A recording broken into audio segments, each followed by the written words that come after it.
கிறிஸ்துவுக்குள் நாம் வாழும் பொழுது வெற்றி. மறுபிறப்பு என்பது சாதாரணமாக நடந்ததல்ல. அது இயற்கைக்கு அப்பாற்பட்ட வல்லமையான தேவனால் உங்களுக்குள் நடந்தது.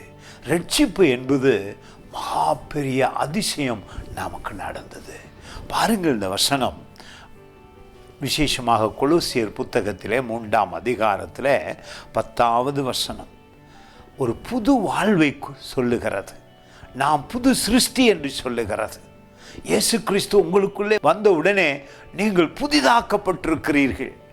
மனம் புதிதாகிறதினாலே அவைகளை அனுபவிக்கவும் முடியும். இந்த வசனம் சொல்லுகிறது, தன்னை சிருஷ்டித்தவருடைய சாயலுக்கு ஒப்பாய்.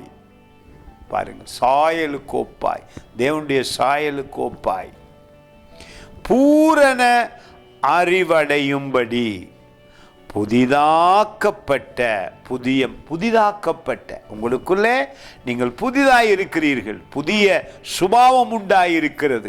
கிறிஸ்தவ சுபாவம் உண்டாயிருக்கிறது. தேவன் உங்களுக்குள்ளே வந்து விட்டார். பரிசுத்த ஆவியானவர் உங்களுக்குள்ளே வந்து விட்டார். மறுவாழ்வு அடைந்திருக்கிறீர்கள். எனவே புதிதாக்கப்பட்ட புதிய மனுஷனை தரித்து கொண்டு இருக்கிறீர்களே. புதிய மனுஷனை தரித்து கொண்டிருக்கிறீர்களே. எவ்வளவு ஒரு அதிசயம் என்று பாருங்களேன். உங்களுக்குள்ளே ஒரு புதிய சுபாவம் இருக்கிறது. அங்கே சமாதானம் இருக்கிறது. அங்கே அன்பு இருக்கிறது.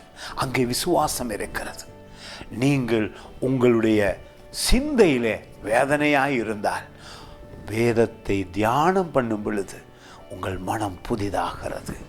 அப்பொழுது உங்களுக்குள்ளே உண்டாகின அந்த அற்புதமான புது வாழ்வை நீங்கள் அனுபவிக்க முடியும். ஆசீர்வாதமான வாழ்வை அனுபவிக்க முடியும். தேவன் சிருஷ்டித்தவரே உங்களை மீண்டும் புது சிருஷ்டியாய் மாற்றியிருக்கிறார். God bless you.